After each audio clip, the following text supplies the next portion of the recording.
మాయరూపు రూపు మాయగా చేసియు మాయరూపును పెను మాయ చేసి మాయలోని మాయ మరి పరంజ్యోతిరా విశ్వదాభిరామ వినురవేమా.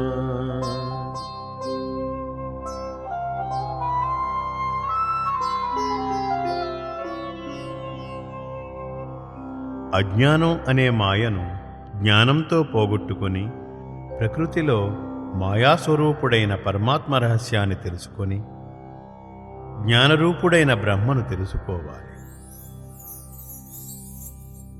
దాన్ని పొట్ట చీల్చి చూచినచో పురుగులుండును, పనికి వచ్చు గుంజు ఏమీ ఉండదు. అట్లే పిరికివాడు పైకి మంచి శరీర పుష్టి కలిగి చూడం